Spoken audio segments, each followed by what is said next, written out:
Calling homeowners turned renovators. If a home renovation project is on your to-do list this year, this is what you need to know.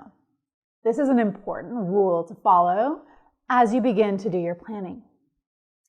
Follow the 80-20 rule. Now, this is what I mean. You're going to have a lot of activities and a lot of decisions to make as a homeowner in a renovation project. Now, this is going to assume that you're not doing DIY, that you're planning to hire an architect, an interior designer, a landscape architect, or contractors to do the work for you. But this is where you should be spending the majority of your time in the course of your project. The beginning of the project is the most important time for you, the homeowner, and the planner. You should be spending 80% of your time in that initial phase of the plans. So this is when you're deciding what's on your wish list, what are the most important items, and really finding your design style. Those are some of the activities that you'll do in this beginning phase. And then you'll be working with an architect or a designer to create plans. Now, depending on where you are in the process, if you're considering going straight to a contractor to do the work, I would caution you and encourage you to work with somebody to create designs and plans for your renovation. Now, the reason why is that those plans will help you create important visuals that can help you visualize and decide if you are accomplishing your objective. Maybe it's creating a new kitchen space or bathroom, or doing a more complex renovation that might impact the way that your home looks from the street. The 80-20 rule means that you're spending your time upfront working to really hone the designs and really flesh out all of the details before you ever have a contractor write a bid. Now, by the time that you get to actually hiring a contractor and having the work be done, you should be just monitoring the contractor and communicating with them frequently and making sure that your plans are being implemented.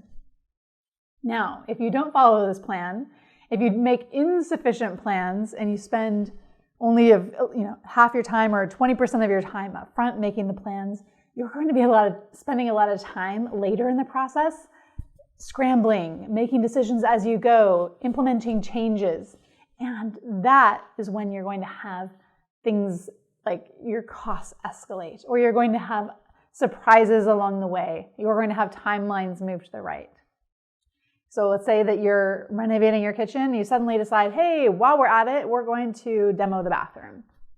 That's going to significantly impact your schedule and a lot of the design choices in your budget, and it will probably delay things. Having your full plans detailed in advance is going to save you a lot of time, money, and also give you a really clear plan to have discussions with a contractor. Let's say that you have thoroughly completed the kitchen design for your renovation. You have spec'd the cabinetry, the countertop thickness, the type of sink that you want. You've picked out your hardware. When you have all those details spelled out, it's really clear what the deliverable is. So if your contractor isn't delivering you what's in the plan and what they have quoted for that, then you have a discussion. But if it's ambiguous, you don't have pictures, you don't really have any architectural drawings, well, then it's a lot more muddy. You're going to be doing a lot more planning as you go, and that is where things are going to go sideways. So if you'd like your project to have transparency and certainty around what you're going to get, invest the majority of your time upfront making really comprehensive plans. You're going to have clear outcomes, specific designs, and you're going to have really constructive conversations with your designer or architect to get what you want out of your project. You'll also have a better tool to get accurate estimates. So by putting that time in and making sure that everything that you want or the things that you prioritize are in your plans and that they're detailed and spec'd, you'll be able to get a better, more accurate estimate from contractors.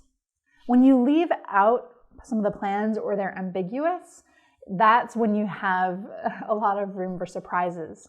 So These are what I like to call avoidable surprises. So I had an avoidable surprise in our plans, and that was around the design and cost of our floating staircase. This was an item that I was really looking forward to having in the project, but we didn't really have really specific architectural plans for what the stairs would look like. We hadn't spec'd out what the railing design would be, how many steps there would be, and there were some changes that were made along the way that really changed the cost profile of this particular project. Now, looking back, I can say, hey, if we had known that we needed something more specific, we could have saved a lot of headache and scrambling at the end trying to re-economize this part of our house. And there are a lot of other types of examples where you can do the same. So here's another example.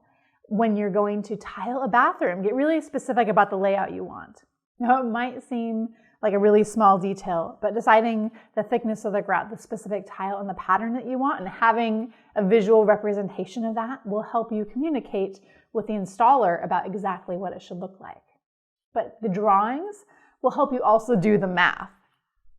Now, there was a pattern that I wanted in one of our tiles, but when it was actually laid out in person with the grout, the math didn't work. So we couldn't have that type of tile layout in the bathroom with a specific pattern. It was just one of those things where if we had done the drawings, it would have been really clear. We could have made a decision about if that was the tile we wanted or not, or had it save time and confusion about what that would actually look like. So in your project, spend 80% of your time in the planning phase as the homeowner.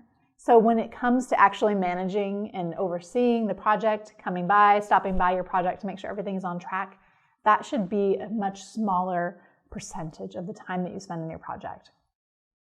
So you're not going to be making decisions, making a lot of changes later. You've already identified the scope and really gotten specific about what that will look like.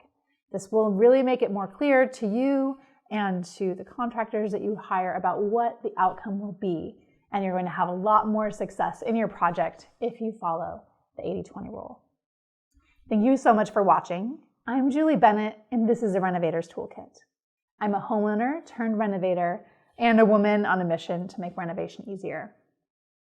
If you found this video helpful, please hit that subscribe button. And if you'd like additional resources, head on over to the comment section where you can get a link to a free guide that I created for you. It's called 5 Avoidable Renovation Regrets and What You Can Do Instead. Inside the guide, you'll find 5 actual examples from my home renovation project of regrets that I have, lessons learned and mistakes that didn't need to happen, things like that staircase example. And I have spelled out for you what you can do instead so you can avoid some of these easy mistakes along the way. I hope that you find this helpful. Again, hit that subscribe button, and I look forward to seeing you back here next week.